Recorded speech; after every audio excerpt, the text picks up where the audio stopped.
Hi all, welcome back to our channel. అందరూ ఎలా ఉన్నారు? బాగున్నారా? మేమైతే చాలా బాగున్నాము. ఇదైతే లాస్ట్ సాటర్డే మినీ బ్లాగ్ అనమాట.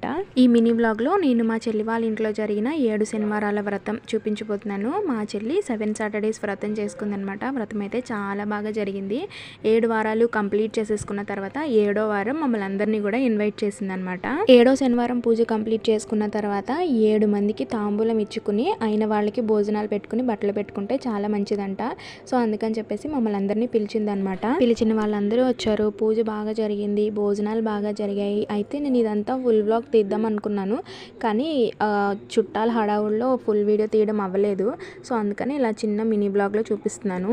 7 శనివారాల వ్రతం అంటే ఓన్లీ వెంకటేశ్వర స్వామి మాత్రమే చేసే పూజ కాదండి. అమ్మ లక్ష్మీదేవికి కూడా పూజ చేసి తాంబూలం పెట్టుకోవాలన్నమాట.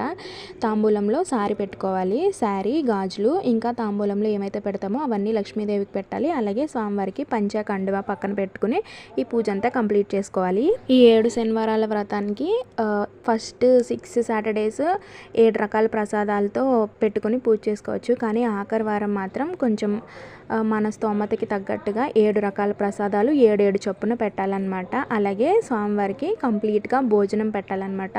అన్నము, ముద్దపప్పు, పెరుగుతో సహా భోజనం కూడా స్వామివారికి పెట్టి ఈ పూజ అయితే కంప్లీట్ చేసుకుంది.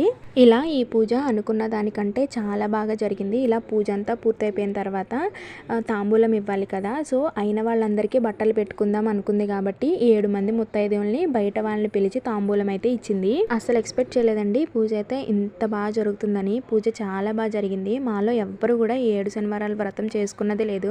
ఫస్ట్ టైం మా చెల్లె చేసుకుందనమాట. అది కూడా చాలా బాగా జరిగింది. ఆ తర్వాత మేమందరం కలిసి కూర్చుని భోజనాలు అయితే కంప్లీట్ చేసేసుకున్నాము. ఇంకా భోజనాల తర్వాత బయలుదేరే ముందు అందరికీ తాంబూలంతో పాటు బట్టలు కూడా పెట్టిందనమాట. కలియుగ దైవమైన శ్రీ వెంకటేశ్వర స్వామివారి సప్త శనివారం వ్రతం చేసుకుంటే చాలా మంచిదంటండి. ఏళ్ల నుంచి మనల్ని వెంటాడుతున్న శని బాధలన్నీ తొలగిపోతాయంట. ఓం నమో వెంకటేశాయ.